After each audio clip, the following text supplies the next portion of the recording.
Very welcome students. আমরা আজকে যেটা শুরু করব সেটা হচ্ছে তোমাদের ক্লাস 9 এ ফিজিক্যাল সায়েন্সের থার্ড চ্যাপ্টার পদার্থ, গঠন ও ধর্ম। চ্যাপ্টারটা শুরু করার আগে আমি তোমাদেরকে একটা জিনিস বলে নিই। আমার উদ্দেশ্য হচ্ছে এই চ্যাপ্টারটার সম্বন্ধে, এই চ্যাপ্টার যে টপিকগুলো রয়েছে তার কনসেপ্টটা তোমাদেরকে ক্লিয়ার দেওয়া, এবং তার সাথে সাথে এই চ্যাপ্টার থেকে যে ধরনের কোয়েশ্চেন্সগুলো আসে, লং অ্যান্সার বা শর্ট অ্যান্সার্স বা এমসিকিউ বা নিউমেরিক্যালস, যে ধরনেরই কোয়েশ্চেন্স আসুক না কেন, যাতে সমস্ত কোয়েশ্চেন্সের সঠিক অ্যান্সার তোমরা দিতে পারো সেইভাবে তোমাদেরকে তৈরি করে দেওয়া। আমি চ্যাপ্টারসটা যখন তোমাদেরকে বোঝাবো, টপিকগুলো বোঝাবো, কী ধরনের কোয়েশ্চেন্সগুলো আসে তার সাথে সাথে আমি সেগুলো আলোচনা করে দেবো। এবং তোমাদের আলোচনার সুবিধার জন্য আমি পুরো চ্যাপ্টারটিকে কয়েকটি ভাগে ভাগ করে তোমাদের কাছে উপস্থাপন করব। আজ সেই ফার্স্ট ভাগ বা বলতে পারো পার্ট 1। তোমাদের কাজ হবে প্রত্যেকটি পার্ট প্রথম থেকে শেষ অবধি খুব ভালোভাবে বোঝা। এবং আমি তোমাদেরকে নিশ্চিত করে বলতে পারি যে তোমরা প্রত্যেকটি পার্ট যদি ভালোভাবে দেখো তাহলে তোমাদের কনসেপ্ট কিন্তু ক্লিয়ার হবে এবং যে কোনো কোশ্চেনের অ্যান্সারও দিতে পারবে। তাহলে শুরু করা যাক আজকের চ্যাপ্টারটা। আমাদের কি চ্যাপ্টার নাম? পদার্থ, গঠন ও ধর্ম। পদার্থ সম্বন্ধে সম্যক ধারণা তোমাদের কিন্তু ইতিমধ্যেই রয়েছে। পদার্থ কাকে বলে? না, পদার্থ বলতে বুঝি যা কিছুটা স্থান জুড়ে থাকে, যার নির্দিষ্ট কিছু আকার, আকৃতি বা আয়তন রয়েছে, যার ভর রয়েছে, সেগুলোকে পদার্থ বলি।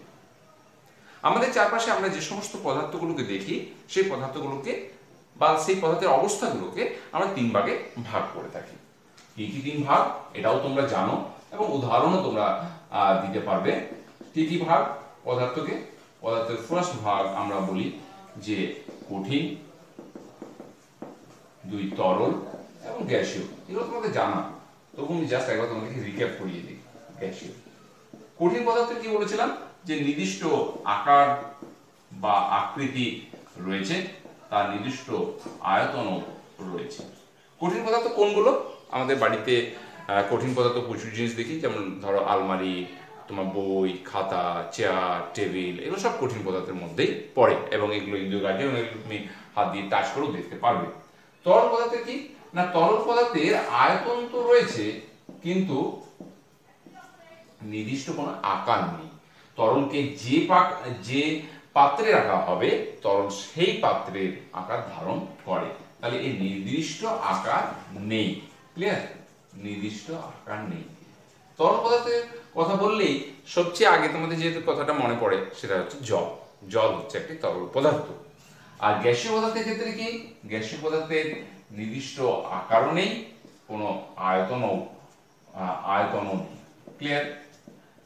এবং তরল পদার্থ, গ্যাসীয় পদার্থ কি করা হয়? কোনো একটা যদি বদ্ধ পাত্রে রাখা হয় তাহলে ওই পাত্রের সমগ্র আয়তন জুড়ে গ্যাসীয় পদার্থটা ছড়িয়ে পড়ে। যেমন উদাহরণ হচ্ছে বায়ু। ঠিক, তাহলে এই ধারণাটা তোমাদের রয়েছে।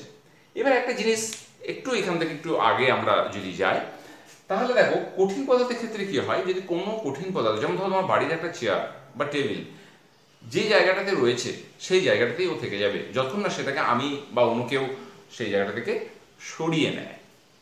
কিন্তু তরল পদার্থের ক্ষেত্রে কি হয়? যেমন ধরো জলকে তুমি যদি মেঝেতে ফেলে দাও বা ঢেলে দাও তাহলে কি হবে? জলটা নিজে থেকে কিছুটা গড়িয়ে যায়। বা তুমি দেখেছো যখন প্রচন্ড বৃষ্টি হয়, বৃষ্টির জল গড়িয়ে যায়। এই গড়িয়ে যায় এই কথাটাকে আমরা আরো ভালো বাংলা ভাষায় কি বলি? জলের প্রবাহ হয়। জল গড়িয়ে যায় মানে জলের প্রবাহ হয়।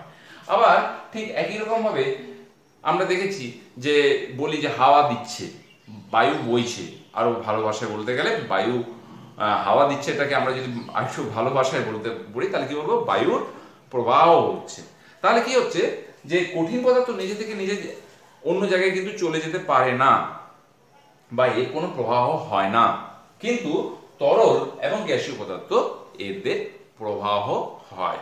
তাহলে তরল এবং গ্যাসীয় পদার্থকে কি বলা হয়?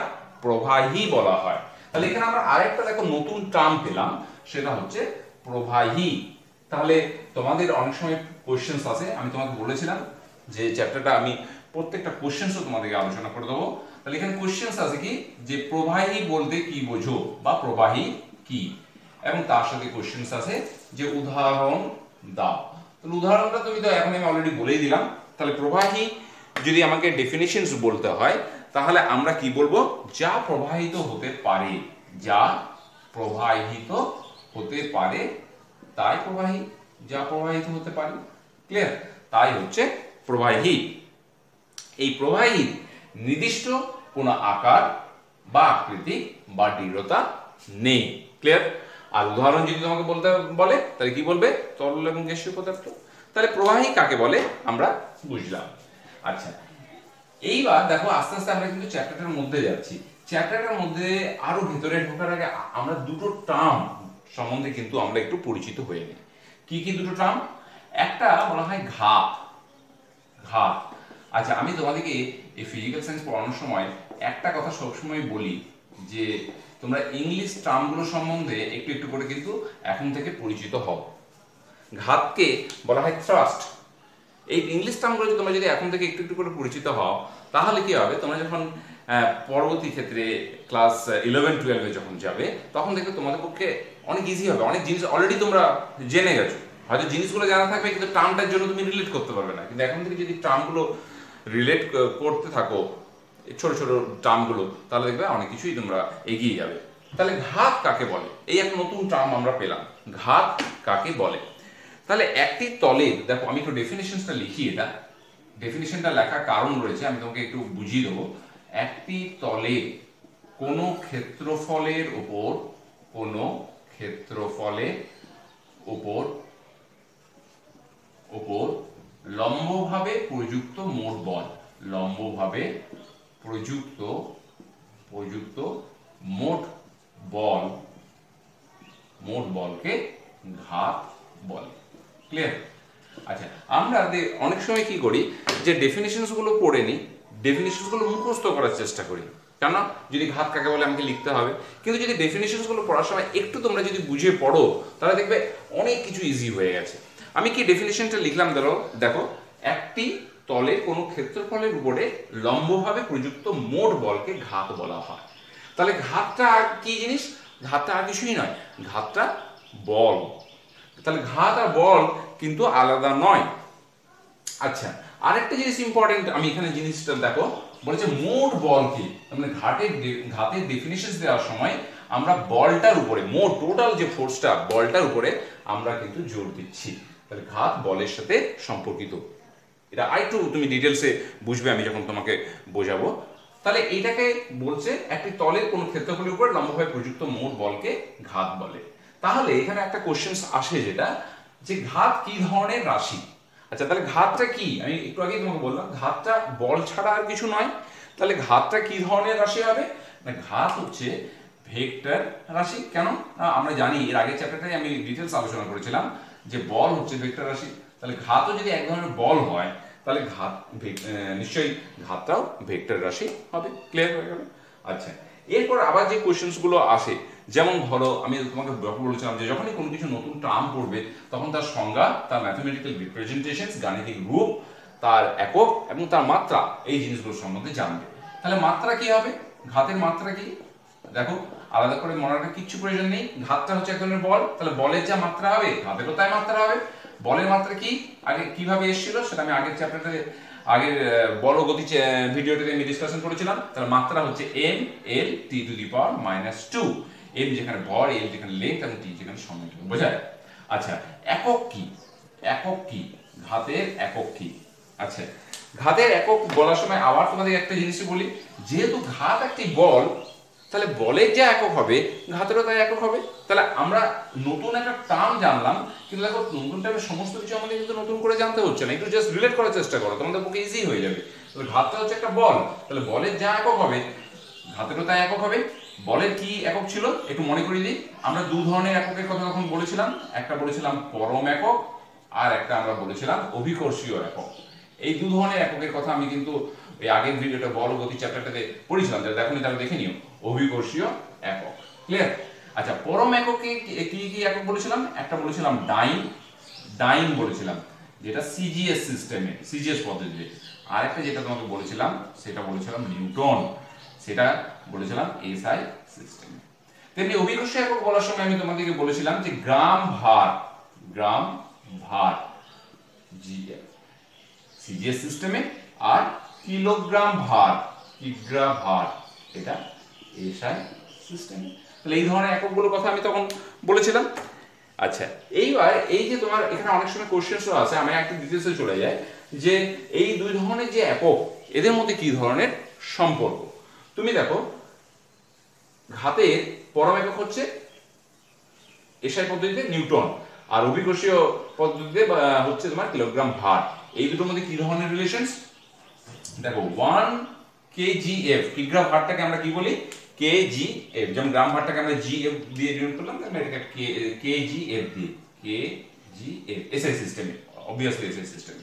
তাহলে 1 kgf ইকুয়াল টু হচ্ছে 1 kgf ইকুয়াল টু হচ্ছে 9.8 Newton. Newton N, capital N দিয়ে নিউটন, এগুলো আমি কিন্তু সব পড়েছিলাম, তোমরা এগুলো শিখে গেছো। কিন্তু নিউটনটা লিখে ক্যাপিটাল এন দিয়ে আমি নিউটন প্রকাশ করলাম, আর কিলোগ্রাম ভারটাকে কেজিএফ দিয়ে প্রকাশ করলাম। ঠিক একই রকম ভাবে সিজিএস সিস্টেমে দেখো এই দুটোর মধ্যে রিলেশনস দেখো। সিজিএস সিস্টেমে পরম একক আর অভিকর্ষী এককের মধ্যে সম্পর্কটা, সিজিএস সিস্টেমে পরম একক কি ছিল ডাইন, আর সিজিএস সিস্টেমে অভিকর্ষী একক কি ছিল গ্রাম ভার। এই দুটোর মধ্যে রিলেশনস কি রকম না, 1 জিএফ মানে গ্রাম ভার ইকুয়াল টু হচ্ছে 980 ডাইন। ক্লিয়ার, বোঝা গেল? ডাইন DYNE, বা তুমি বাংলাতেও ডয়াকার হর্ষই দন্তন লিখতে পারো। তো এই জিনিসগুলো আমরা এখানে জানলাম। আরেকবার একটু জাস্ট তোমাদেরকে রিক্যাপ করিয়ে দিই আবার আমরা কি কি জানলাম একটু দেখে নিই। যে এক, ঘাতের ডেফিনিশনস, ঘাত কি ধরনের রাশি, ঘাতের মাত্রা কি, ঘাতের একক কি, একক দু ধরনের একক, পরম একক, অভিকর্ষী একক, এবং তাদের মধ্যে সম্পর্কগুলো জানলাম। এরপর আমরা আরেকটা নতুন টার্ম জানি, সেটা হচ্ছে চাপ। চাপটাকে ইংরেজিতে কি বলা হয়? Pressure, PRESSUR, pressure. প্রেসারটাকে কি দিয়ে ডিনোট করা হয়? P দিয়ে ডিনোট করা হয়। তাহলে চাপের ডেফিনিশনসটা আমি বলে নিই, তারপর তোমাকে এই ব্যাপারটায় আসছি। চাপের ডেফিনিশনস কি বলছে? কোন তলের প্রতি একক ক্ষেত্রফলে, কোন তলের প্রতি একক ক্ষেত্রফলের উপর লম্বভাবে প্রযুক্ত বল, সেটাই হচ্ছে প্রেসার। প্রযুক্ত বলকে চাপ বলে, ঠিক আছে? প্রযুক্ত বলকে চাপ বলে। দেখো চাপ কথাটা কিন্তু আমরা টার্মটা খুব শুনেছি, যেমন পরীক্ষার সময় বলিস না খুব চাপে আছি, বা আমার খুব চাপ হয়ে গেছে। এই চাপটা আমরা কিন্তু এমনিতে খুব ব্যবহার করি কথাটা। ফিজিক্যাল সায়েন্সের চাপের ডেফিনিশন হচ্ছে কোন তলের প্রতি একক ক্ষেত্রফলে লম্বভাবে প্রযুক্ত বলকে চাপ বলে। এবার তুমি এই যে ঘাতের ডেফিনিশনসটা আর এই চাপের ডেফিনিশনসটা, এই দুটো ডেফিনিশনসকে পাশাপাশি লিখে তুমি দেখো, নিজে ভাবো দুটোর মধ্যে পার্থক্য কোথায়। এখানেও বলেছিলাম একটা তলের ক্ষেত্রফলের উপর লম্বভাবে প্রযুক্ত মোট বল, এখানেও দেখো বলেছি ক্ষেত্রফলের উপর লম্বভাবে প্রযুক্ত বল। পার্থক্যটা কোথায়? পার্থক্যটা হচ্ছে এখানে আমি মোট এই ঘাতের ডেফিনিশনে মোট বলটার উপর আমরা জোর দিয়েছিলাম, আর প্রেসার বা চাপের ক্ষেত্রে একক ক্ষেত্রফলের উপর, এই একক ক্ষেত্রফলটা এখানে খুব ইম্পর্টেন্ট, একক ক্ষেত্রফলের উপরে বলটা।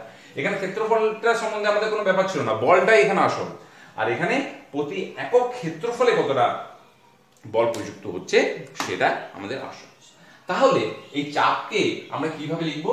যে চাপ ইকুয়াল টু আমরা লিখবো বল, প্রযুক্ত বল বাই ক্ষেত্রফল, বা বল আর প্রযুক্ত এই বলটাকে অ্যাকচুয়ালি ঘাত বলে। তাহলে আমি এটাকে এইভাবেও লিখতে পারি যে ইকুয়াল টু ঘাত বাই ক্ষেত্রফল। বোঝা গেল এই জায়গাটা? ক্লিয়ার হচ্ছে? আচ্ছা, এইবার তুমি একটা জিনিস দেখো, আমরা যেমন এইটা যদি আমরা লিখি, এই যে চাপ ইকুয়াল টু বল বাই ক্ষেত্রফল, এখানে এটা একটা ভগ্নাংশ হবে, ভগ্নাংশ। তাহলে ভগ্নাংশের উপর অংশকে লব বলি, নিচটাকে আমরা হর বলি। যদি ভগ্নাংশের নিচে মানে হরটা যদি কম হয়ে যায়, তাহলে কি হয়ে যায়? ভগ্নাংশের মানটা বেড়ে যায়। এই জিনিসগুলো তোমরা অঙ্কে পড়েছো, খুব সিম্পল ভাবে ব্যাপারটা বুঝো। তাহলে যদি যে ক্ষেত্রফলের উপরে বলটা প্রযুক্ত হচ্ছে সেই ক্ষেত্রফলটা যদি কমে যায়, তাহলে আমাদের চাপটা বেড়ে যায়। যেমন পরীক্ষার সময় যদি সময় কমে যায় আর অনেক কিছু পড়তে হয়, তাহলে কি হয়? চাপটা বেড়ে যায় অনেকটা, সেরকম, তাই না? আচ্ছা, এবার দেখো তুমি এটা উদাহরণ দিলে তুমি আরেকটু ক্লিয়ার হয়ে যাবে তোমার। মনে করো তুমি রাস্তা দিয়ে হেঁটে যাচ্ছ, ক্লিয়ার, প্লেন রাস্তা, খালি পায়ে তুমি হেঁটে যাচ্ছ, তাহলে কি হবে? তোমার অতটা কষ্ট হবে না। কিন্তু মনে করো তুমি একটা রাস্তার উপর দিয়ে যাচ্ছ, সে রাস্তার মধ্যে অনেক পাথর পড়ে আছে বা গিটি পড়ে আছে, সেখান দিয়ে হেঁটে যাচ্ছ, তাহলে কি হয়, নিজের অভিজ্ঞতা থেকে বলো, তাহলে আমাদের পায়ে লাগে, পায়ে কষ্ট হয়, চলতে অসুবিধা হয়। এবার তাহলে কেন কেন হয়? বলে স্যার পাথর তো পড়ে আছে, গিটি পড়ে আসে, সেই জন্য অসুবিধা হয়। সেটা তো বুঝলাম, সেই জন্য অসুবিধাটা হচ্ছে, তুমি বুঝতে পারছো যে ওই কারণটার জন্য এটা হচ্ছে, কিন্তু অ্যাকচুয়ালি কারণটা কি এটাও আমরা কিন্তু এখান থেকে ডেফিনিশনস থেকে আমরা বোঝাতে পারবো। দেখো, আমরা যখন প্লেন রাস্তার উপর দিয়ে যাচ্ছি তখন আমার পায়ের নিচের অংশটা, মানে পায়ের পাটা আমি বলতে পারো, তখন কি হচ্ছে যে পুরোটাই ওই যে সারফেসের সাথে, মানে ভূমির সাথে বা মাটির সাথে বা যে সারফেসের উপর দিয়ে আমরা হেঁটে যাচ্ছি সেই সারফেসের সাথে টাচে থাকছে। এটা সারফেস মনে করো, আর এটা আমার পায়ের তলাটা টাচে থাকছে। কিন্তু যখন আমরা এই সারফেসটার উপরে যখন পাথর বা গিটি পড়ে আছে, তখন কিন্তু আমাদের এই পুরো পাটা পুরো সারফেসটা জুড়ে কিন্তু পাচ্ছে না। কেননা তখন তো আমার কি হচ্ছে যে এইটা মনে করো প্লেন সারফেস ছিল, এর মধ্যে এখন গিটি পড়ে আছে এইভাবে। তাহলে আমার যদি পায়ের পাতাটা এরকম হয়, তাহলে পুরোটা সারফেসটা টাচ পাচ্ছে না। তার মানে কি অ্যাকচুয়ালি এর ক্ষেত্রফলটা কমে যাচ্ছে। কিন্তু প্রথম ক্ষেত্রেই বলো, যখন আমরা প্লেন সারফেসে দিয়ে যাচ্ছিলাম, বা এখন বলো, আমার তো পুরো শরীরের ওজনটা এর উপরেই পড়ছে, তাহলে আমার বলটা তো একই রয়েছে, কিন্তু আমার টাচ সারফেসটা বা ক্ষেত্রফলটা সেটা কমে গেল। তাহলে ক্ষেত্রফল যদি কমে যায়, মানে ভরটা যদি কমে যায়, তাহলে কি যাবে, চাপটা বেড়ে যাবে। বোঝা গেল? এই জন্য আমাদের কষ্ট হয়। আবার একটা তোমাদেরকে একটা অভিজ্ঞতা বলি, তোমরা নিশ্চয়ই জানো, যেমন তো ভিড় বাসের মধ্যে যখন যায়, হঠাৎ করে যদি কেউ পায়ে পা দিয়ে দেয়, তখন দেখবে আমাদের খুব কষ্ট হয়। কেন কষ্ট হয়? কেন, তার যে পুরো শরীর ওজনটা আমার পায়ে হয়তো কোনো একটা আঙ্গুলে, পুরো আঙ্গুলে বা কোনো একটা জায়গাতে পুরো প্রেশারটা পড়ে, পুরো আমার পায়ের পাতা জুড়ে যদি পড়তো তাহলে আমার অতটা কষ্ট হতো না। ঠিক আছে? তাহলে এই কারণটাই হচ্ছে এটা, যে ক্ষেত্রফলটা যখনই কমে যায়, মানে হরটা যদি আমার কম হয়ে যায়, তাহলে আমার কিন্তু চাপটা বেড়ে যাবে। ক্লিয়ার? আচ্ছা, এই প্রসঙ্গে তোমাকে একটা ছোট্ট করে কোশ্চেন্স বলে দিই, যে যদি বলে তোমাকে যে চাপ কোন কোন বিষয়ের উপর নির্ভর করে, তাহলে আলাদা করে তোমার পড়ার দরকার নেই। দেখো একটু বোঝো, তাহলে চাপ কোন কোন বিষয়ের উপর নির্ভর করে, এই ধরনের যদি কোশ্চেন আসে, কোন চাপ কোন বিষয়ের উপর নির্ভর করে, আমি বলেছি যে সমস্ত কোশ্চেন আমি আলোচনা করে দেবো, তোমরা শুধু একটু মন দিয়ে পড়ো এবং এবং এই ভিডিওগুলো দেখো। আর আমি এই ভিডিওটা শেষ করার পর একটু বইয়ের সাথেও একটু বইটা রিডিং করে নেবে। চাপ কোন বিষয়ের উপর নির্ভর করে? তাহলে দেখেন, চাপ এটা হচ্ছে বল বাই ক্ষেত্রফল, মানে এই দুটো রাশির উপর নির্ভর করে। আমি যদি এই জিনিসটা জানি, আমাকে আলাদা করে পড়ার কোনো দরকার হচ্ছে কি? তো কিসের উপর নির্ভর করে? এক লিখবে প্রযুক্ত বলের উপর নির্ভর করে, আর প্রযুক্ত বলের উপর, আর কিসের উপর নির্ভর করে? সেই বলটা কতটা ক্ষেত্রফলের উপর নির্ভর করে, মানে কতটা ক্ষেত্রফলের উপর সে বলটা প্রযুক্ত হচ্ছে সেইটার উপর নির্ভর করে, ক্ষেত্রফলের উপর নির্ভর করে। ক্লিয়ার? আশা করি তোমরা বুঝতে পেরেছো। আচ্ছা, যে কোন ক্ষেত্রফল না, যে ক্ষেত্রফলের উপরে বলটা ক্রিয়া করছে, তাহলে লিখবে এক, প্রযুক্ত বলের উপর নির্ভর করে, এবং যে ক্ষেত্রফলের উপরে বলটা ক্রিয়া করছে সেই ক্ষেত্রফলের উপরে নির্ভর করে। ক্লিয়ার? তাহলে এটা হয়ে গেল। আচ্ছা, এখানে আমি আরেকটা কোশ্চেন অ্যান্সার তোমাকে এখানে দিয়ে দিই। সেটা হচ্ছে যে এখানে যেমন আমি তোমাকে বলেছিলাম যে ঘাত কি ধরনের রাশি, তাহলে এখানেও একটা কোশ্চেন আছে যে চাপ কি ধরনের রাশি, চাপ কি ধরনের রাশি। তুমি বলো তো, একটু ভেবে বলার চেষ্টা করো তো কি ধরনের রাশি হবে, চাপ কি ধরনের রাশি। খুব আসে কোশ্চেনটা। ক্লিয়ার? তাহলে চাপ হচ্ছে একটা স্কেলার রাশি। এবার তোমাদের কোশ্চেন তোমাদের মনে আসতে পারে যে স্যার এটা আবার স্কেলার রাশি কেন হয়ে গেল? কারণ চাপ ইকুয়াল টু হচ্ছে তো বল বাই ক্ষেত্রফল, বলটাও তো ভেক্টর রাশি, এবার এটা হঠাৎ করে স্কেলার রাশি হয়ে গেল কেন? এই সংক্রান্ত আরো ডিটেলস আমি তোমাকে বলবো, তোমরা এখন শুধু এটাতে একটু জেনে রাখো যে স্কেলার রাশি বলতে কাকে বলে। তুমি কনসেপ্টটা তো আমার আছে, স্কেলার রাশি মানে যার নির্দিষ্ট কোনো অভিমুখ নেই, যার মান আছে কিন্তু নির্দিষ্ট কোনো অভিমুখ নেই, স্কেলার রাশি। তাহলে কি চাপের কি কোনো অভিমুখ নেই? ব্যাপারটা কি সত্যি? হ্যাঁ সত্যি। যদি কোনো একটা তরলে কোনো একটা বিন্দুতে চাপটা কিন্তু সব দিকে সমান ক্রিয়া করে। সব দিক বলতে বাম দিকে, ডান দিকে, উপর দিকে, নিচ দিকে। মনে ধরো আমার এখানে একটা পাত্রে ধরো এইভাবে এখানে লিকুইড রয়েছে, তাহলে এই বিন্দুতে চাপটা দেখবে এই জায়গাটা বরাবর, এই উপর দিকে, ডান দিকে এই জায়গাটা বরাবর একই ভাবে নির্ভর করে। এটা আমি আরো ডিটেলসে আসবো। তাহলে তুমি শুধু এইটুকুই লিখবে, তুমি লিখেও নিতে পারো, আমি তোমাকে বলে দিতে পারি যে প্রবাহীর মধ্যে কোনো বিন্দুতে চাপ, প্রবাহী কাকে বলে আমি বলেছিলাম, তরল এবং গ্যাসীয় পদার্থকে। প্রবাহের মধ্যে কোনো বিন্দুতে চাপ সব দিকে সমানভাবে ক্রিয়া করে এবং এর কোনো নির্দিষ্ট অভিমুখ নেই, তাই চাপ হচ্ছে এক ধরনের, চাপ হচ্ছে স্কেলার রাশি। খুব ইম্পর্টেন্ট কোশ্চেন, কিন্তু প্রায় আসে কোশ্চেনটা, চাপ কি ধরনের রাশি। আচ্ছা, তাহলে দেখো আমরা অনেকগুলো জিনিস এখানে ডিসকাশন করলাম। এরপর এখন আমার ডিসকাশন কিন্তু শেষ হয়নি। আমি তোমাদেরকে বলেছিলাম যে কোনো একটা যখন নতুন রাশি সম্বন্ধে পরিচিত হব, তখন তার যেমন আমি সংজ্ঞা জানবো, তার যেমন আমি ম্যাথমেটিক্যাল রিপ্রেজেন্টেশন গাণিতিক রূপ জানবো, তেমনি ওর আর কি জানবো বলেছিলাম, ও বলেছিলাম মাত্রা জানবো। দেখো মাত্রাটা আমি একটু জেনে নিই। আমি এই জিনিসগুলো তোমাদেরকে এই কারণে বলি, তোমাদের মধ্যে অনেক স্টুডেন্টস রয়েছে যারা প্রত্যেকটা জিনিস আলাদা আলাদাভাবে পড়তে চেষ্টা করো বা মুখস্থ করার চেষ্টা করো, কোনো রিলেট করতে পারো না এবং সেই জন্য তুমি পড়ার ইন্টারেস্টটা পাও না। কিন্তু আমার বলা বক্তব্য হচ্ছে যে তোমরা যদি প্রত্যেকটা জিনিস রিলেট করতে পারো, দেখো তোমাদের পড়াটার চাপটা অনেক কমে যাবে। মাত্রা দেখো, মাত্রাটা কিভাবে আমি বলবো, যে মাত্রা মানে কি, বল বাই ক্ষেত্রফল। দেখো তুমি বলটা সেকেন্ড চ্যাপ্টারটাতে পড়েছো, বলের মাত্রা পড়েছো। এখনো তুমি একটু আগেও আমি লিখলাম ঘাতের মাত্রা, বল আর ঘাতের মাত্রা একই হবে, ml টু দি পাওয়ার -1। তাহলে বলের মাত্রা কি হবে, ml p টু দি পাওয়ার -2। আমি ডাইরেক্ট চাপের মাত্রা মনে রাখবোই না, আমি করে নেব। তাহলে বলের মাত্রা হলো ml টু দি পাওয়ার -2। তাহলে ক্ষেত্রফলের মাত্রা কি, ক্ষেত্রফলের মাত্রা হবে l স্কয়ার। এগুলো তোমরা জানো, আমি জাস্ট বসিয়ে নিচ্ছি। দেখো m, তাহলে কি হবে, m থাকবে l বাই l স্কয়ার, মানে কি হবে l টু দি পাওয়ার -1, আর এখানে p টু দি পাওয়ার -2। তাহলে আমাকে কি মনে রাখতে হলো চাপের মাত্রা? আমি শুধু চাপের এক্সপ্রেশনটা মনে রাখলাম, নিজেই তো মাত্রাটা বের করে নিতে পারলাম। তোমরা অনেকে কি করো যে এরও মাত্রা মনে রাখছো, এরও মাত্রা মনে রাখছো, শেষে গুলিয়ে ফেলছো এবং এমসিকিউ দিলে আরো প্রবলেম হয়ে যাচ্ছে। তাহলে মাত্রা ইকুয়াল টু হচ্ছে বল বাই ক্ষেত্রফল, বলের মাত্রা লিখলাম, ক্ষেত্রফলের মাত্রা লিখলাম, আমার চাপের মাত্রা কিন্তু বেরিয়ে গেল। এরপর আমরা আরেকটা যেটা জিনিস জানবো সেটা হচ্ছে একক। আমি বলেছিলাম একক জানবো। আচ্ছা, এককটাও কি মনে রাখার দরকার আছে? নেই। আমি একটু ভেবে নিই। চাপ ইকুয়াল টু, আবার এখানে চলে আসো, চাপ ইকুয়াল টু বল বাই ক্ষেত্রফল। বলের মাত্রা কি, বলের একক কি, বলের একক হচ্ছে সিজিএস পদ্ধতিতে ডাইন। তাহলে এর চাপের একক কি হবে, চাপের একক হবে এই যে বল বাই ক্ষেত্রফল, বল বাই ক্ষেত্রফল। তো বলের একক হচ্ছে ডাইন, লেখো ডাইন। ক্ষেত্রফল, সিজিএস পদ্ধতিতে ক্ষেত্রফলের একক কি হয়, সেন্টিমিটার স্কয়ার, সেন্টিমিটার স্কয়ার। তাহলে এর একক কি হবে, ডাইন পার সেন্টিমিটার স্কয়ার। এগুলো ইংলিশে লেখা একটু সুবিধা হয়, এটা অবশ্যই তুমি বাংলাতেও লিখতে পারো, কোনো প্রবলেম নেই। ডাইন পার সেন্টিমিটার স্কয়ার। আবার যদি তুমি এসআইতে নিই, এসআইতে কি ছিল, বলের একক। এসআইতে বলের একক বা ঘাতের একক ছিল নিউটন। তাহলে এসআই পদ্ধতিতে যদি আমি নিই, তাহলে এটা হয়ে যাবে নিউটন, আর তখন ক্ষেত্রফলের একক হয়ে যাবে মিটার স্কয়ার। তখন এটার ক্ষেত্রফল হয়ে যাবে মিটার এর স্কয়ার। তাহলে এটা কি হয়ে যাবে নিউটন পার মিটার স্কয়ার। বোঝা গেল? তাহলে এইভাবেও আমরা দেখো খুব সহজেই কিন্তু জিনিসগুলোকে মনে রাখতে পারি। ক্লিয়ার?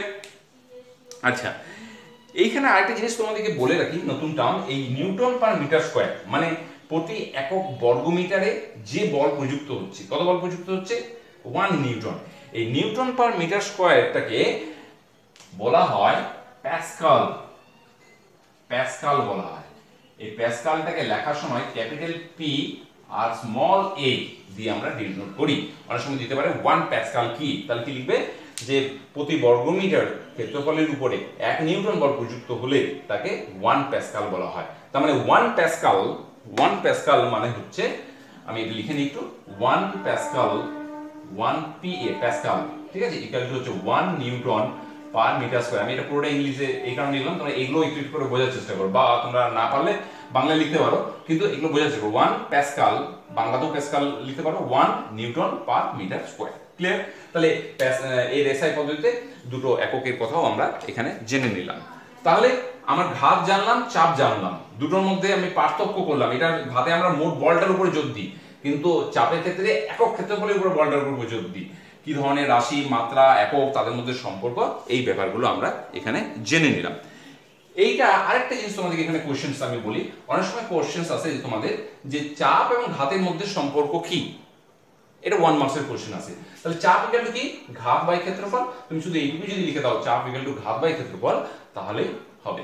বা এটা অনেক সময় এই ব্যাপারটাও আসে, তোমাদেরকে টার্মের মধ্যেও দিয়ে যায়। চাপটাকে আমি কি বললাম, পি দিয়ে ডিনোট করা হয়, প্রেসার। বল মানে হচ্ছে এফ, আর ক্ষেত্রফল মানে এফ। তার মধ্যে এই সম্পর্কটাকে দেয়, অনেক সময় এমসিকিউতে বিভিন্ন ধরনের সম্পর্ক দেয়, যে এদের মধ্যে সম্পর্কটা হলো, এই নাম্বারে অপশনে দিল P equal to F F, হ্যাঁ, বা 2 নম্বরে হয়তো অপশন দিল P equal to F by A, বা 3 নম্বর অপশন দিল F equal to P by A, হ্যাঁ, কোনটা সঠিক। কাজে এই জিনিসগুলো একটু জেনে রাখো। আমার মনে হয় এইখান থেকে যত ধরনের কোশ্চেন্স হয়, আমি কিন্তু সমস্ত ধরনের কোশ্চেন্সগুলোই মোটামুটি কভার করার চেষ্টা করলাম। তোমরা শুধু একটু মন দিয়ে শুধু শুনে এবং সেই হিসাবে একটু নোট করে নিও। আমি সেকেন্ড পার্টে একটু চলে যাই, এবার ধীরে ধীরে একটু ভেতরের দিকে যাওয়ার চেষ্টা করি, আর একটু ডিটেলসে যাওয়ার চেষ্টা করি। সেটা কি, সেটা হচ্ছে যে এই যে চাপ বা ঘাত, এই যে নতুন টার্মগুলো জানলাম, এইগুলো কার ক্ষেত্রে জানবো? আমি প্রথম দিকেই আজকে শুরু করেছিলাম যে প্রবাহী কাকে বলে। তাহলে আমরা এটা জানবো, যেটা সেটা হচ্ছে গিয়ে প্রবাহী চাপ বলতে কি বুঝো। প্রবাহী চাপ জিনিসটা বুঝে না। প্রবাহী চাপ, প্রবাহী চাপ, প্রবাহী মানে তরল বা গ্যাস, এগুলোকে প্রবাহী বলে। তাহলে তাদের যে চাপ সেটা আমরা জানবো। তাহলে কোনো বিন্দুতে প্রবাহী চাপ বলতে কি বুঝি, ভালোভাবে বুঝে নাও।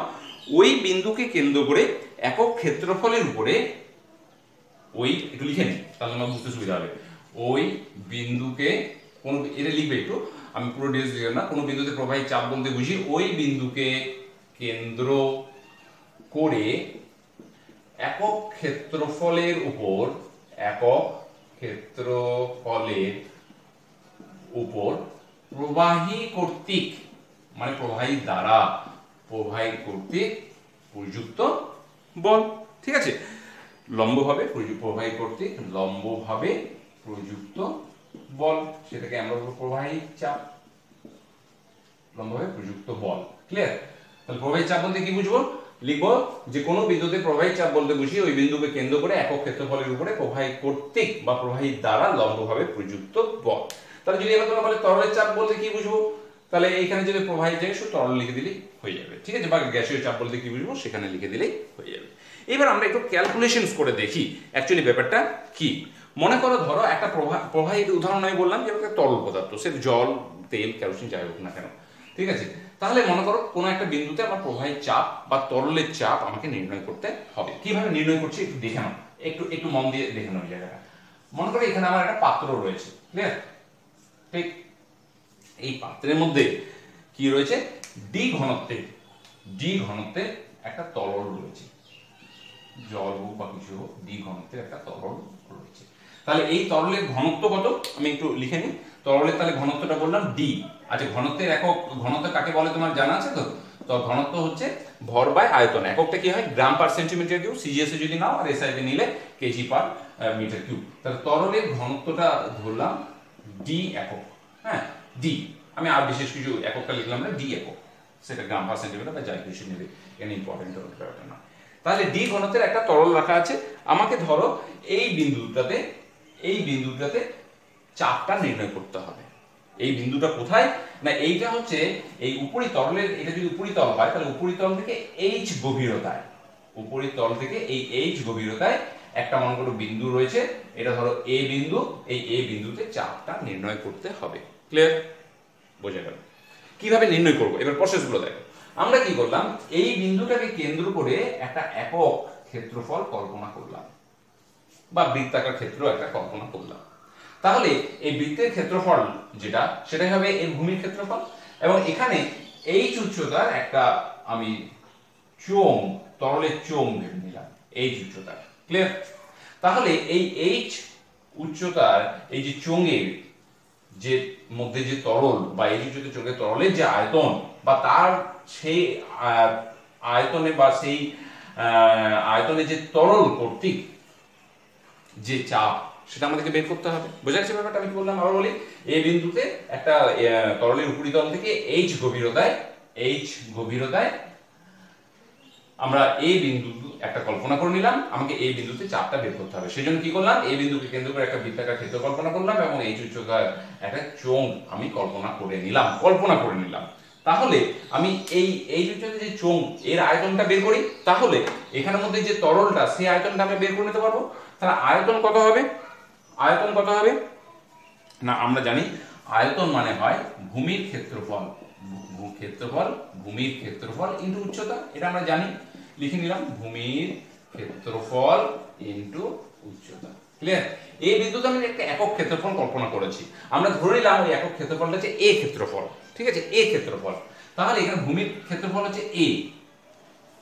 আচ্ছা, এখানে যদি কনফিউশন হয় তাহলে তুমি এটাকে বলতে পারো পি বিন্দুতে চাপটা বের করছি, সরি পি ও কেন, তুমি বলো আমি ও বিন্দুতে বের করছি। তাহলে ও বিন্দুতে এই ক্ষেত্রফল একটা আমরা কল্পনা করে নিলাম। তার মানে ভূমির ক্ষেত্রফল হলো এ, আর উচ্চতাটা কত, এইচ। তাহলে আয়তন কত হবে, এ ইনটু এইচ। বোঝা গেছে? ক্লিয়ার হলো ব্যাপারটা? আচ্ছা, তাহলে এই আয়তনে তরলের ভর কত হবে? ভর এখানে কি হয়, একটু আগে ভর ইকুয়াল টু হয় আয়তন ইনটু ঘনত্ব। তাহলে আয়তন তো আমরা পেয়ে গেছি কত, h, আয়তন পেয়ে গেছি। একে যদি আমি ঘনত্ব দিয়ে, তরলের ঘনত্ব দিয়ে যদি গুণ করে দিই, তরলের ঘনত্ব কত ছিল, d। তাহলে এটা কেন আমরা কোন রিলেশনটা থেকে করছি মনে আছে তো? আমি আবার বলি, ঘনত্ব ইকুয়াল টু হচ্ছে ভর বাই আয়তন। তাহলে আয়তনকে ঘনত্ব দিয়ে গুণ করে দিলে ভর পেয়ে যাবো, সেজন্য ভর ইকুয়াল টু আয়তন ইনটু ঘনত্ব, ঠিক? আচ্ছা, ভর আর ওজন তো এক নয়, তোমরা তো জানো। তাহলে ওজন কত হবে? এই মধ্যে যে তরলটা রয়েছে তার ওজন কত হবে? ওজনটা হবে ভর, এই যে ভর যেটা পেয়েছি মানে AHD, একে যদি সেই স্থানের অভিকর্ষজ ত্বরণ দিয়ে যদি গুণ করে দিই তাহলে আমি ওজন পেয়ে যাবো। তার মানে এই চোঙটার মধ্যে যে তরলটা রয়েছে, যে তরলটা এই বিন্দুতে চাপ দিচ্ছে, তাহলে সেই তরলটার ওজন হচ্ছে এটা, ওজনটা মানেই হচ্ছে বল। তাহলে এখানে ঘাত কত হবে? ঘাত আমি বের করবো, সরি চাপ বের করবো, চাপ বের করবো। তাহলে চাপ আমার কত হবে? চাপ হবে, চাপ মানে জানো, একটু আগে আমি বের করলাম চাপের রাশিমালা, যে ঘাত বাই ক্ষেত্রফল। ক্লিয়ার? ঘাত মানেই হচ্ছে বল, বল মানেই হচ্ছে ওজনটা, বাই ক্ষেত্রফল, বাই ক্ষেত্রফল। বল বা আমি ওজনটা কত পেয়েছি? AHDG এখান থেকে। আর ক্ষেত্রফলটা কত ছিল? ভূমির ক্ষেত্রফলটা a ছিল। তাহলে আমার এই a আর a ক্যান্সেল হয়ে যাবে, থাকবে কি HDG।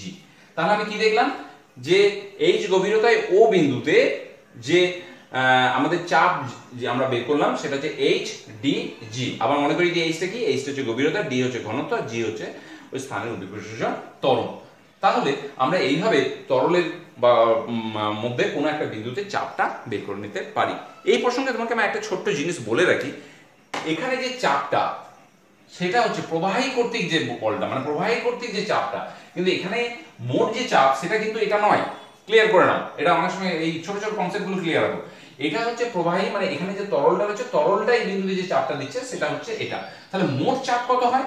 মোট যে চাপটা হয়, এটা খেয়াল রাখো একটু, অনেক সময় তোমরা এগুলো ভুল করো, বা অনেক সময় এই ছোট ছোট কম্পিটিটিভ এক্সাম গুলোতে দেয় এখানে, যেগুলোতে পরেও তোমাদের খুব কাজে লাগবে। মোট চাপটা হচ্ছে যে একটা আমাদের সবার উপরে চাপ কাজ করে, সেটা হচ্ছে বায়ুমণ্ডলীয় চাপ। বায়ুমণ্ডলীয় চাপ, সেই চাপটা তো কাজ করবেই, পুরো তরলটার উপর কাজ করবে, প্লাস এই চাপটা মানে HDG। তার মানে বায়ুমণ্ডলীয় চাপটাকে আমি যদি P0 দিয়ে ডিনোট করি, তাহলে P0 প্লাস HDG। আমি আসবো বায়ুমণ্ডলীয় চাপ কাকে বলে, কিভাবে ক্যালকুলেশন করে, সেই ব্যাপারগুলো আমি আসবো। তাহলে আমরা এখানে কি দেখলাম, যে তরলের মধ্যে কোনো একটা বিন্দুতে চাপ কত সেটা আমরা বের করে রাখলাম। এখন তোমরা মোটা এই জিনিসটার উপর মনে রাখো যে প্রবাহী কর্তৃক বা তরল কর্তৃক চাপটা হচ্ছে P = HDG। ক্লিয়ার? আচ্ছা, আমি এটা একটু ইরেজ করে নিই। এইবার আমাদের এখান থেকে কোশ্চেন্স কতগুলো আসে, কি ধরনের কোশ্চেন্স গুলো আসে আমি একটু ডিসকাশন করি। অনেক সময় কোশ্চেন্স আসে যে এই চাপটা কিসের উপর নির্ভর করে, তো বা তরলের চাপের প্রকৃতি কি, এই জিনিসগুলোর উপর নির্ভর, কোন কোন জিনিসগুলোর উপর নির্ভর করে, এই ব্যাপারগুলো অনেক সময় তোমার আসে। আমি সেই জায়গাগুলো একটু আলোচনা করে দিই। তাহলে আমি এখান থেকে কি পেলাম, এক হচ্ছে রিলেশনটা একটু লিখে নিই, যে রিলেশনটা পেলাম P = HDG, এই রিলেশনটা পেলাম। তাহলে এটা কি হচ্ছে না, তরল কর্তৃক কোন একটা বিন্দুতে চাপ। তাহলে এই চাপটা কিসের কিসের উপর নির্ভর করে, একটু পয়েন্টগুলো একটু লিখে নাও। যে এর মধ্যে যে চাপটা সেটা নির্ভর করে,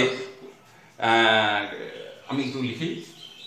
এক হচ্ছে এই লিখি, এখানে লিখি, রাখো লেখো একটু, তরলের চাপের প্রকৃতি, এই চাপের প্রকৃতি। আচ্ছা, এই সম্বন্ধীয় একটা পরীক্ষা তোমাদের রয়েছে বইয়ে, তোমরা সেই জায়গাটা একটু দেখে নিতে পারো। আমি জাস্ট একটু ছোট্ট করে ডিসকাশন করে দিই একদম সংক্ষিপ্ত ভাবে। যে মনে করো, ধরো এরকম একটা পাত্রে জল রাখা রয়েছে, ঠিক আছে, এখানে জল রাখা আছে। আমি এখানে কি করলাম, একটা ফানেল নিলাম, একটা ফানেল নিলাম। ফানেলের এই সামনের মুখটা রাবার দিয়ে বন্ধ করা আছে, আর এই প্রান্তটা একটা রাবার নল দিয়ে, একটা মনে করো কাঁচ নলের সাথে যুক্ত রয়েছে। জিনিসটা বুঝে নাও করে, হ্যাঁ, এরকম একটা কাঁচ নলের সাথে যুক্ত রয়েছে, এবং এই কাঁচ নলের গায়ে তোমার স্কেল একটা আঁকা আছে, এইভাবে, ঠিক আছে, যাতে এইখানে এই হ্যাঁ, আমরা বুঝতে পারি। এই জন্য এই কাঁচ নল গায়ে রয়েছে। আর কি রয়েছে, এই কাঁচ নলটার মধ্যে একটা রঙিন জল রাখা আছে, মনে করো এই যে রেড কালারের এই রঙিন জলটা রাখা আছে। এই রঙিন জলটা কি কাজ করবে? সূচকের কাজ করবে। কিভাবে সূচকের কাজ করবে আমি তোমাকে বুঝিয়ে দিচ্ছি। এরপর কি করা হলো, এই ফানেলটাকে একটা এই যে জলপূর্ণ যে পাত্র বা এই পাত্রের মধ্যে জল ঢেলে দেওয়া হলো, বা জলপূর্ণ পাত্রের মধ্যে ফানেলটাকে ঢুকিয়ে দেওয়া হলো। ঠিক, তখন দেখা যাবে এই যে রঙিন জলটা সেটা আরেকটু ডান দিকে সরে গেছে। কেন সরে গেছে বুঝানো, কেন সরে গেছে না, প্রথমে যখন এখানে জল ছিল না, শুধু ফানেলটা ছিল, তখন একটা চাপ ছিল এবং সেই চাপে ও এই সূচকটা ঠিক ওই জায়গায় দাঁড়িয়ে ছিল, বা রঙিন জলটা ওই জায়গায় দাঁড়িয়ে ছিল। কিন্তু যখনই এটা ফানেলটা জলের মধ্যে ঢুকিয়ে দেওয়া হলো বা ধীরে ধীরে তরলের মধ্যে প্রবেশ করানো হলো, জলের মধ্যে প্রবেশ করানো হলো, তখন এই ফানেলের যে মুখে কি হলো, তরল একটা চাপ দিল। আচ্ছা, তরল চাপ দেয় তুমি কখনো বুঝেছো? দেখো, এটা একটা জিনিস আমরা সবসময় পড়তেই থাকি, জিনিসগুলো একটু বোঝো। তরল চাপ দেয় দেখেছো? হ্যাঁ দেখেছো। কিভাবে? মনে করে ধরো একটা পাইপ দিয়ে জল বেরোচ্ছে, তুমি পাইপের মুখটা দেখবে বন্ধ করার চেষ্টা করবে, তুমি একটা আঙুলের চাপ ফিল করবে বা জলটা ছিটকে যাবে, তার মানে তরল চাপ দিচ্ছি, তাই না? যেমন গ্যাস বা বায়ু চাপ দিয়ে কি করে বুঝবো? যেমন তুমি জামা কাপড় মেলে রাখো, তোমার হাওয়ায় উড়ে যাচ্ছে, কেন? ওই বায়ুর চাপে বা অনেক সময় দেখবে টিন ভর্তি টিন দুমড়ে যায়, এই সমস্ত ব্যাপারগুলো রয়েছে। তো যাই হোক, আমি যেটা বলছিলাম যে ফানেলটা যখনই এই তরলের মধ্যে প্রবেশ করাচ্ছে, তখন কি হবে, এই তরলটায় ফানেল মুখে চাপ দেবে এবং এই যে ফানেল এবং এই যে রাবার নল, এই রাবার নলের মধ্যে যে বায়ু, তার উপরে চাপটা সৃষ্টি হবে। সেই চাপটা গিয়ে পড়ে এই যে রঙিন জলটাকে কিছুটা ডান দিকে সরিয়ে দেবে। ক্লিয়ার? তাহলে এর থেকে আমরা তরলের চাপের পরীক্ষাটা বুঝতে পারলাম, এবং কতটা সরলো না সরলো সেগুলো আমি এই স্কেল থেকে মেপে বলতে পারবো। তো আমাদের এখন অতটা জানার দরকার নেই, আমরা যেটা জানছি আমরা এটা, তাহলে এই বিন্দুতে রেখে যদি ফানেলের মুখটা আমি যদি ডান দিকে বাঁ দিকে করি, বা ওই একই জায়গায় রেখে যদি একটু নিচের দিকে মুখটা করি বা উপর দিকে মুখটা করি, তাহলে দেখুন সূচকটা কিন্তু একই জায়গাতে রয়েছে। ক্লিয়ার? এই জায়গাটা বোঝা গেছে? আচ্ছা, এতে আমি কি বুঝলাম, যে কোনো একটা নির্দিষ্ট বিন্দুতে সমস্ত দিকে চাপটা একই কাজ করে। তাহলে কি বলছো? তাহলে বলবো কোনো বিন্দুতে তরল সব দিকে, এক নম্বর পয়েন্ট কি হবে, কোনো বিন্দুতে পয়েন্টটা, কোনো বিন্দুতে তরল সব দিকে সমান চাপ দেয়, সব দিকে সমান চাপ দেয়। একটু বুঝে নেবে, দেখবে কখনো ভুলবে না। কোনো বিন্দুতে তরল সব দিকে সমান চাপ দেয়। আচ্ছা, দু নম্বর কি হচ্ছে, এই ফানেলটাকে তুমি যদি একটু ডান দিকে এইভাবে সরিয়ে নিয়ে আসো, বা বাম দিকে যদি সরিয়ে নিয়ে আসো, মানে এই দিকে যদি সরিয়ে নিয়ে আসো বা আরো এই দিকে পিছন দিকেও নিয়ে চলে আসো, তাও দেখবে সূচকটার কোনো চেঞ্জ হচ্ছে না। সূচক মানে এই যে রঙিন জলটা, এটা কোনো চেঞ্জ হচ্ছে না, যেটা ওই গ্যাসের কাঁচ নলের মধ্যে রয়েছে। তাহলে আমি এখান থেকে কি লিখতে পারবো, যে একই অনুভূমিক তলে সব বিন্দুতে চাপ সমান, একই অনুভূমিক তলে, একই অনুভূমিক তলে সব বিন্দুতে চাপ সমান। ক্লিয়ার? বোঝা গেছে? তাহলে আমরা দুটো পয়েন্ট কিন্তু আমরা লিখে নিলাম। এইবার আর কি লিখবো তরলের চাপের প্রকৃতি? আরেকটা হচ্ছে যে এখান থেকে এবার দেখো চলে আসো P = HdG।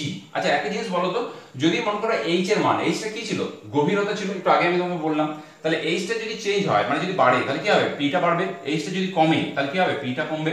তাহলে এই চাপটা কার উপর নির্ভর করছে? গভীরতার উপর নির্ভর করছে। তাহলে আমি 3 নম্বর পয়েন্ট লিখবো, গভীরতা বৃদ্ধির সাথে চাপ বৃদ্ধি পায়। ক্লিয়ার? আচ্ছা, আরেকটা পয়েন্ট বলি, যে এই পিটা কার উপর ডিপেন্ড করেছিল, গভীরতার উপর ডিপেন্ড করেছে, আর কার, ডি এর উপর। ডিটা কি ছিল, তরলের ঘনত্ব। তাহলে আমরা কি লিখবো, তাহলে চাপটা ঘনত্বের উপর নির্ভর করছে। হ্যাঁ, তাহলে একই গভীরতায় লিখবো, একই গভীরতায় বিভিন্ন তরলের ঘনত্ব বিভিন্ন হওয়ায় চাপ বিভিন্ন হয়। ক্লিয়ার? চাপ বিভিন্ন হয়।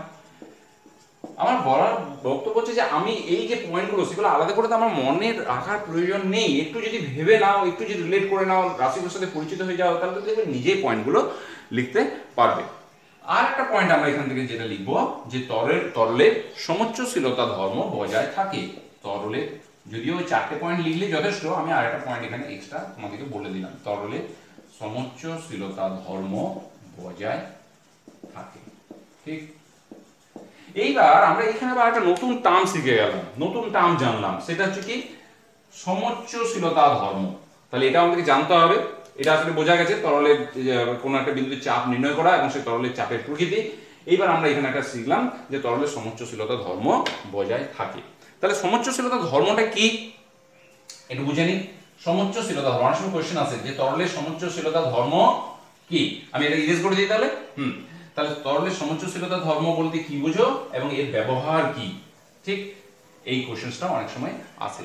তাহলে সেটাও একটু আমরা ডিসকাশন করে নিই। সমোচ্চশীলতা, সমোচ্চশীলতা, আচ্ছা টার্মটা একটু সন্ধিবিচ্ছেদ যদি করে, সমোচ্চ মানে সম প্লাস উচ্চ মানে সমান উচ্চতা।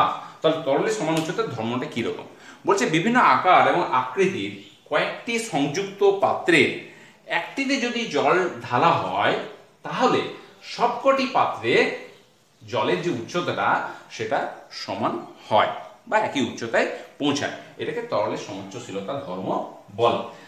কঠিন লাগছে একটু, কি যে বললেন স্যার একটু কঠিন লাগছে, একটু জিনিসটা ব্যাপারটা বুঝে নাও। কি বললাম যে বিভিন্ন আকার এবং আয়তনের, আমার মনে করো অনেকগুলো পাত্র রয়েছে। কি ধরনের পাত্র রয়েছে, মনে করো এরকম একটা পাত্র রয়েছে, ঠিক। আমার মনে করো এরকম ধরনের একটা পাত্র রয়েছে, এইভাবে আয়তনের এরকম একটা পাত্র রয়েছে। আমি বিভিন্ন আকৃতির পাত্র রাখছি। আমার ধরো এরকম ধরনের একটা পাত্র রয়েছে, এরকম ধরনের একটা পাত্র রয়েছে।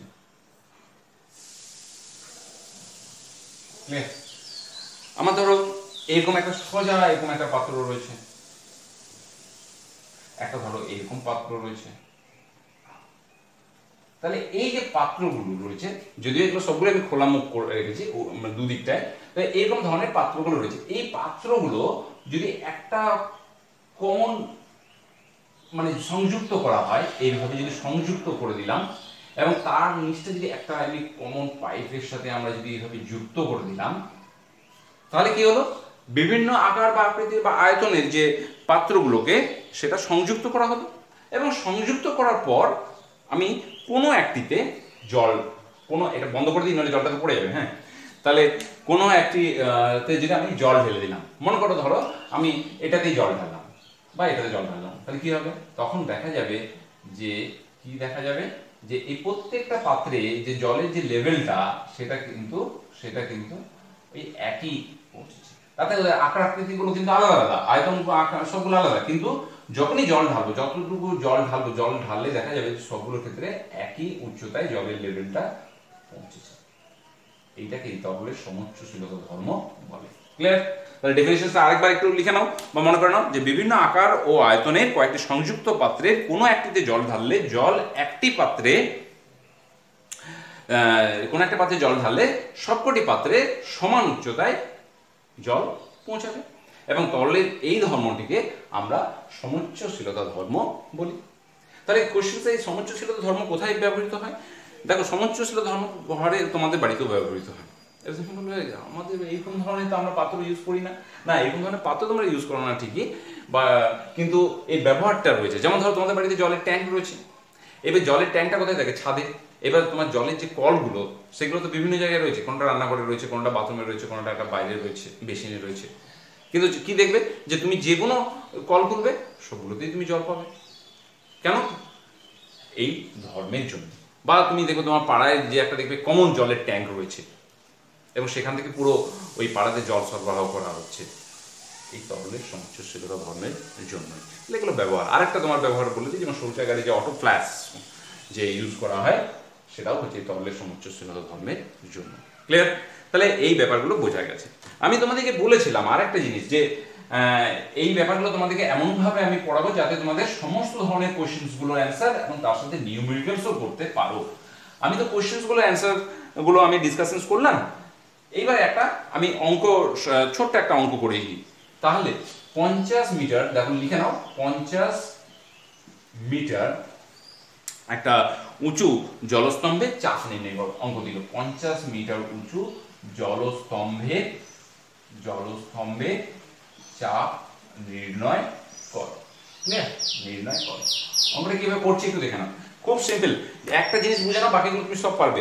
তাহলে জলস্তম্ভটার উচ্চতা কত? 50 মিটার। তার মানে h = 50 মিটার। ঠিক। আর আমাকে কিছু ইনফরমেশন দেয়নি, আমাকে পি বের করতে হবে। কোন ফর্মুলা ইউজ করব? P equal to এইচডিজি।